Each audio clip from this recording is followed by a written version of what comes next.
strategize together. Let's hear it from an expert. Join the conversation, it's informative and free. You and me, let's talk some strategy.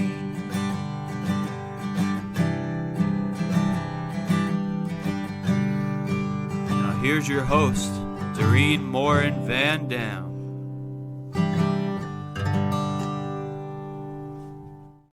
Hello, everybody. I am your host, Dorien, Morin-van, vanDam. We're going to be talking about paid social today.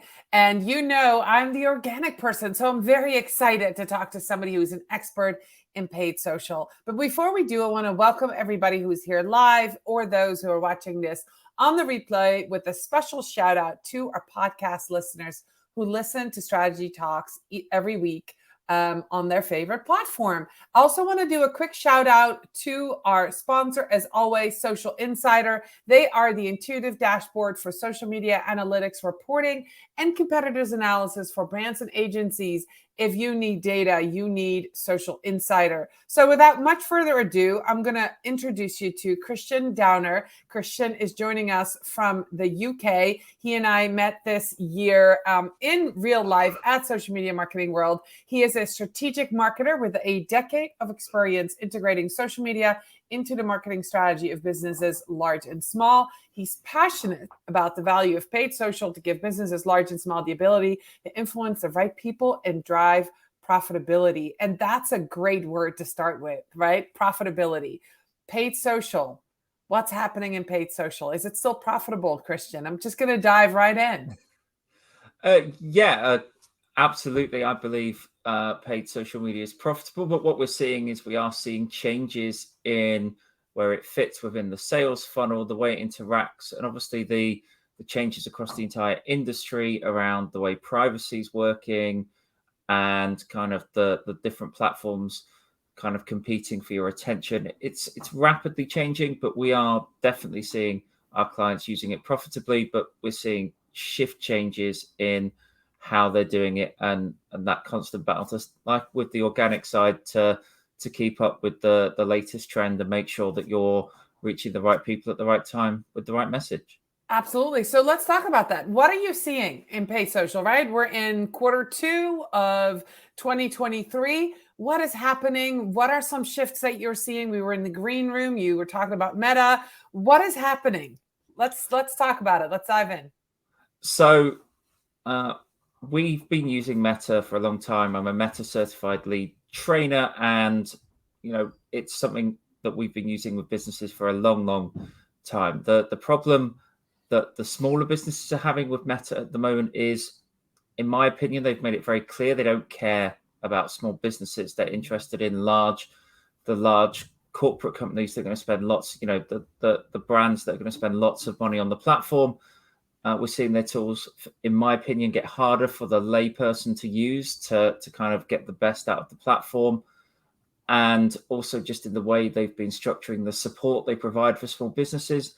I'm not sure about in the US, but in the UK, they're really pulling back from that. They're providing less of that. I know obviously some of that can be explained by the fact there's less people within the organization at the moment, but we're seeing that retreat into a much more impersonal position for the small businesses, which means that we are starting to put budgets elsewhere. And one of the real examples that we're seeing is we have clients that are ready to advertise on Meta, but because like most platforms, they're using AI or different things to kind of vet and protect their platform, given the issues that they've had with advertisers.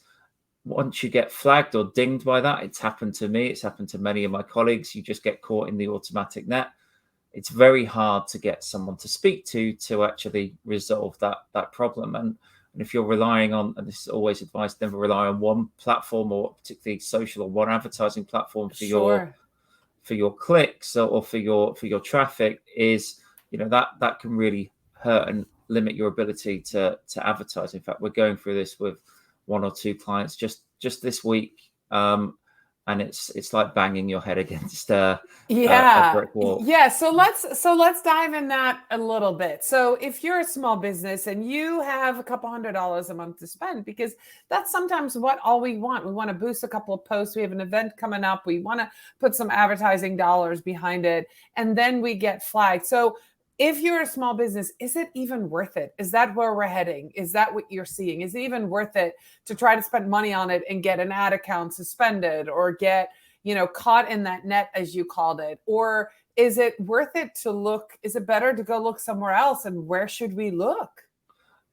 The challenge with this is, and the reason we've still got clients on the platform, is pound for pound or dollar for dollar. It's still the most effective place for small businesses. As you said, if you've got a couple of $100, you can spend that slowly with Facebook for as little as a dollar a day, to reach that. So particularly for very small businesses where they might have that limited budget or they're geographically focused, it's still an amazing way to reach your customer base. Now, for clients that are maybe a little bit bigger and have more room to experiment, we're using TikTok more and more to see how that plays out. But of course, there's a whole different type of uncertainty and challenge that comes with that platform. And for our more professional services, more business to business clients, we are using LinkedIn more and more as that platform starts to look to monetize, and we're seeing some real opportunity there. So unfortunately, Facebook, Instagram,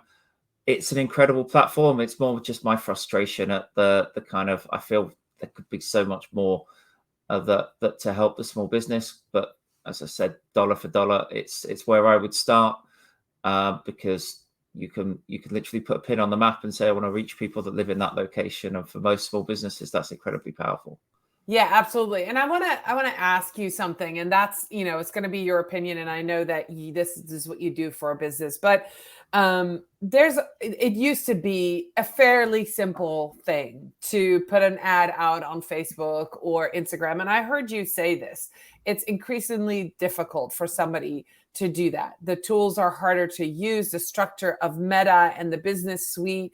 There's a lot more to it now. You're a Meta certified Facebook advertiser. If somebody is new and starting their business and they want to advertise, do you recommend that this is going to be on that outsource thing right away? Or do you think somebody should go ahead and dive in and dabble a little bit? Or is this really, we sometimes make those lists, right? I'm starting my business. I'm doing this. I'm outsourcing my marketing. I'm outsourcing my copywriting. I'm outsourcing my web design. Is paid social advertising something that somebody who might be brilliant at coaching or brilliant at product selling should even bother doing on their own, or should they hire somebody?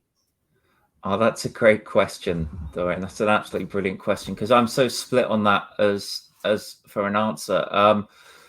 So the first thing I'd say is that Facebook, in theory, or Meta, does make it really easy to advertise in theory, because you have that blue boost button at the side of the posts that makes it really easy for you to give Meta your money. Unfortunately, it doesn't deliver the best experience and have access to all the tools that make Meta advertising, Facebook, Instagram, really, really powerful. So the audiences, the retargeting, the objectives, it's just a very lightweight tool that's designed to make it easy for you to give Meta money, basically. And when it comes to, should you do it yourself or someone else?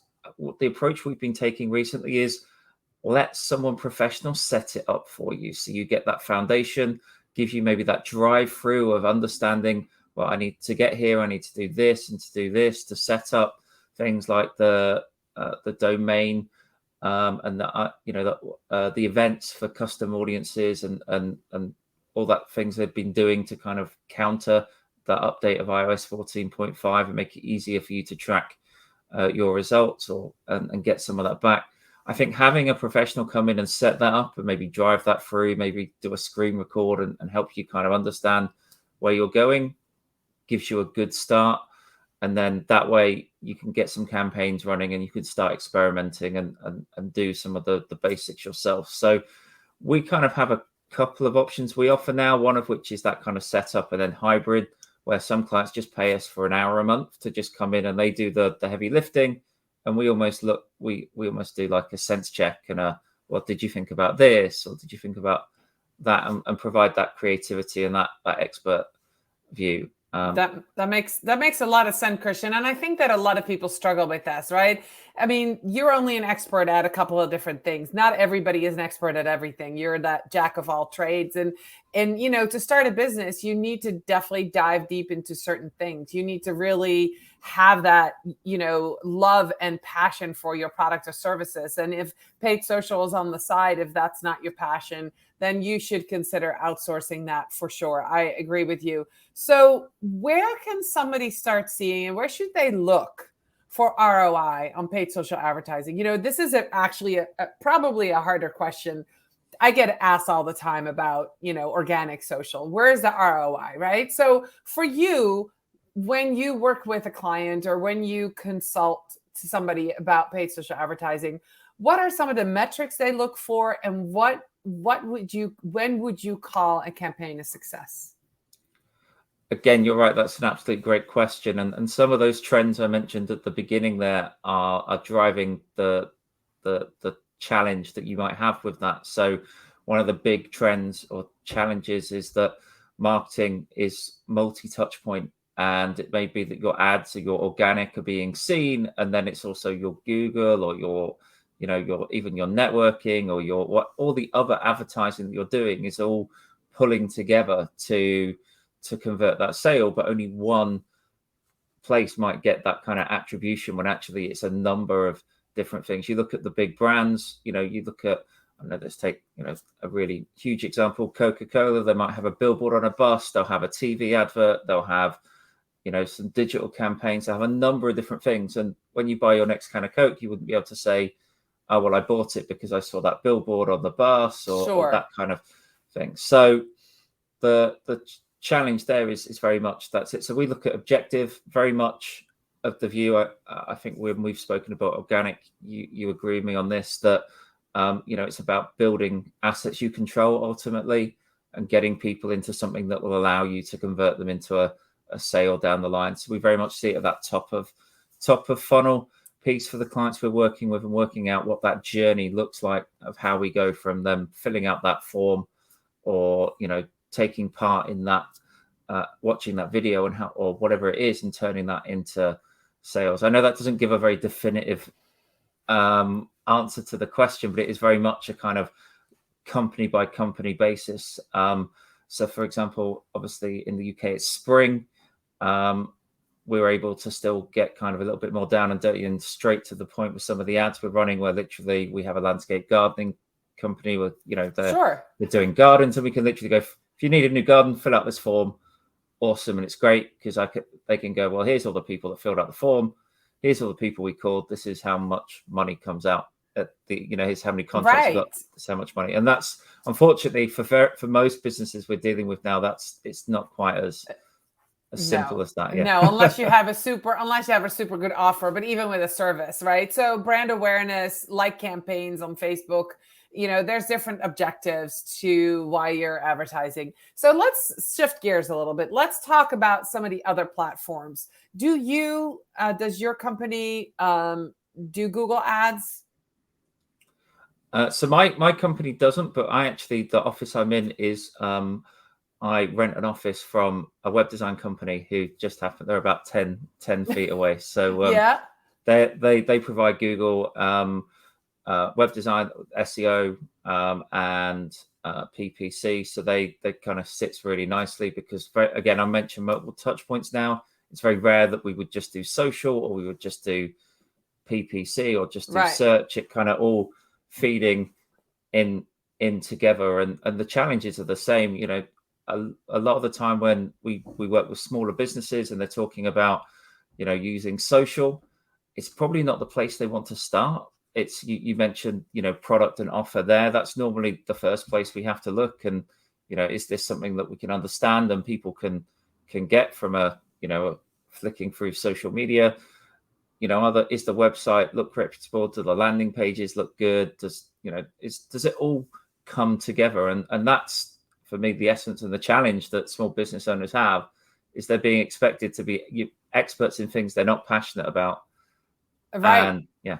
Yeah, no, for sure. So that one of the ways I start with my clients, and if you're watching, you've heard me reference this, we start with a strategic plan, right? So from that plan, when I do a social media audit, a competitors analysis, and I look at everything that you have and everything you want to do with your goals. I might say hire somebody like Kristian Downer who does Facebook ads, or hire somebody who does SEO because your website needs an update. Or I might outsource to a web designer and say, look, we could start it with brand awareness on social media, but you really need to update your website first. So I love that you say that you're really focused on social advertising, and Google is not part of that. So social advertising, I heard you mention TikTok. I heard you mentioned Facebook. LinkedIn. How about Instagram? And then also Pinterest. I want to just see what your thoughts are on those. We don't mention those very much when we talk about social advertising, but let's dive into those two right now. Instagram. What's working on Instagram right now? If you have to talk about, what kind of ad campaigns or maybe what kind of industries are doing well on Instagram. So obviously the two platforms you mentioned there, Instagram, Pinterest, incredibly visual platforms. And that's really what we're seeing working on those simple creatives, but very standout. We when we run these, we tend to run them from Facebook, because the platforms obviously are owned by Meta. We run them through the Facebook page onto connected to the Instagram, and what we're seeing is the simplistic messaging with very striking images, capturing that attention, those snappy reel, that snappy video content, or that really standout visual that just captures attention, as it is. It's a visual platform, and that is what really we see working. And the great thing, again, I know we spoke about this when we met in San Diego, but is using your organic to kind of inform you what's going to work on your page. If people are responding to things on your organic, it's a fairly good bet that that's going to be something they're going to respond to when it's paid, because it's organic it's almost democratic in the sense of, if they don't like it, they're not going to engage with it. It's not going to be delivered to more people. And although Meta will deliver your ad if you pay them, of course they will.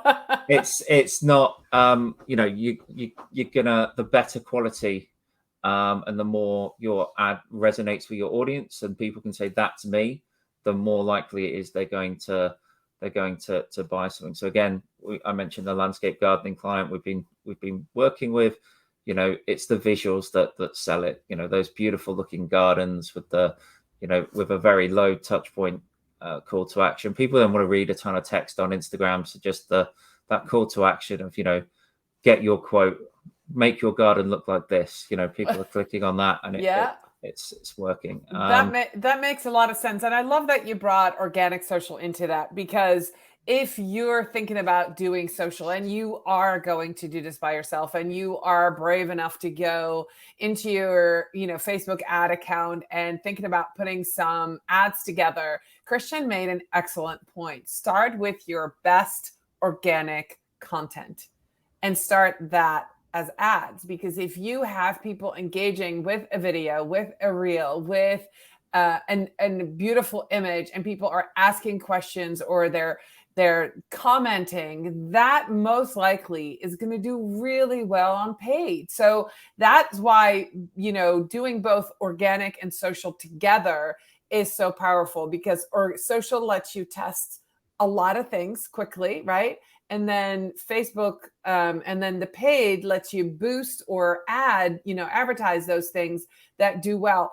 But it also works the other way. Sometimes you've got a social, paid ad that does incredibly well. It's like the gift that keeps on giving, right, Kristian? That just, you can run it. I have seen several ad campaigns by major companies, and I can't think of one right now, but they've been running the ad for like 2 years. And then people go, well, I've been seeing this for 2 years. They're like, guess what? It works. You're commenting. It's been running for 2 years, right? So why fix something that's working? So I love that you brought that up. And so if you're thinking about doing paid, make sure that you have an organic strategy and the other way around, right? If you're already doing paid, but you really don't have the organic, make sure you go do that. And if you're wanting to do paid, make sure that you have a plan. So we didn't really talk about Pinterest. Is that something that you see a lot in the UK? I know most of Europe was a little bit later with Pinterest ads. I have some friends in the Netherlands who were, chomping the bit, trying to get access to Pinterest paid. Is that something that you get a lot of requests for? Have you dipped your toe in the water there? Are you seeing anything there that we need to pay attention to? It's not something that we've done a ton of, but it is something that I mentioned, we're looking for alternatives to Meta at the moment. It is definitely on our list, and with the right brands, with those very visual companies, we're definitely starting to see some interest. We actually partner with a UK company that provides the Pinterest side of what we deliver, simply because I mentioned about specialism. They deal with these every single day.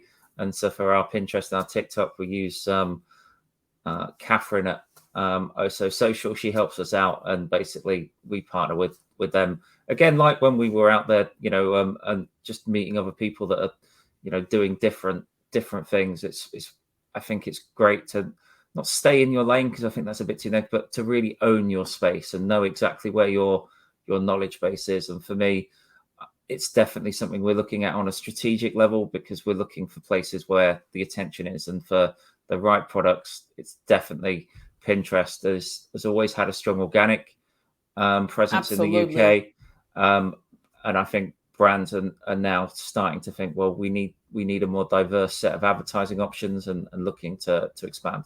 Yeah, and I just read an article, and I didn't bookmark it, and I'm kicking myself, but something about Pinterest and Google are going to start working together on some sort of product. Already Pinterest pins, if you're not aware, rank organically really, really well. Incredibly well. Yeah. So if they start working together, and you have a blog, you have a YouTube channel, if you create original content, even a podcast, start pinning it.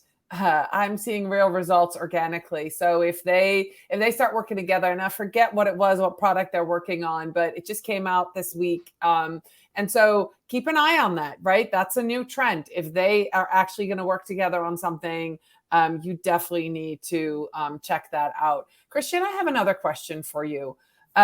How can somebody ensure, say they outsource their paid social advertising to an expert like yourself, maybe not yourself, but to somebody, how can they make sure that their ads are not perceived as intrusive or spammy? I've seen those comments on ads that come in my feed, and people say, I don't want to see this, or take it out of my feed, or why, there's definitely users out on especially Facebook, but on Instagram too, who don't understand that feed's just there and they're targeted. And so how can you make sure that that's not you, that doesn't happen on your ad?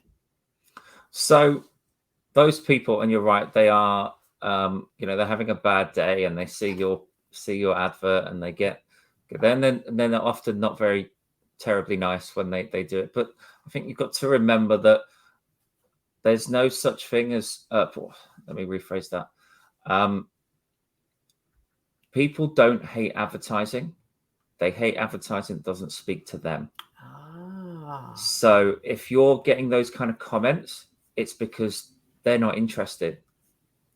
But if it's something they are interested in, then they will engage and comment and get involved. So it then would, if you're getting those comments, my first thing is kind of looking at it and analyzing is, what have we done wrong? I.e., is the targeting wrong? Is the creative? We're obviously not calling out our audience well enough for making sure they go, that's me. If a good advert for me, people see and go, I want that, or that's me. That's the thing. The best advertisements, the ones that get tons of engagement, are people tagging their friend going, oh, this is totally you. This is, you're saying with organic, right? This is totally you. This is, you need this, good adverts. They're tagging their friend going, oh, I really want this, or you really need this, and that's it, because it speaks to those people. So when we've, and we all make mistakes. When we've made those mistakes, we get those comments. It's normally that we've not made it clear enough who we're speaking to. So we've not given enough data to the advertising, machine learning and artificial intelligence to go, these are who we're looking for, go find them. So it gets confused and it shows it to a random group of people to try and learn. And then it kind of goes a bit haywire and get that comment. And it's, So always same, this is where what we do aligns so well. And Dorien, is like, if you've got that target audience nailed down, you understand them, you know what they like. If you focus solely on them, then you're gonna be absolutely fine. Although, whilst we've been speaking, something's just popped in my head of one of the talks we went to, that we both went to, which was about the value of putting deliberate mistakes or inside jokes into your content so that people comment, so a deliberate mistake in the background or in something. And I think there's, even in paid advertising for the right brand, there's something in that of, as long as the engagement's from the right people, then it's not bad engagement. Right. Yeah. And while we're on the subject, my last question to you is going to be about the social media algorithm, right? They change constantly. How do those social media algorithms and social media policies impact paid social advertising? And how do we adapt to that? I mean, is it just because somebody like you, the expert, is on top of that and knows, or is there something that, we need to do? Is it monitoring? Is it, learning? Is it keep, updating our site? How can we, I guess, perform or how can our ads perform to the best of their ability, even with all those changes? Where do we go? How do we fix that? How do we, make sure that our ads run the way we intended them to run, even when things change? No, it's a great question. And I guess I would kind of flip that a little bit and just think about, what's the intention of the algorithm?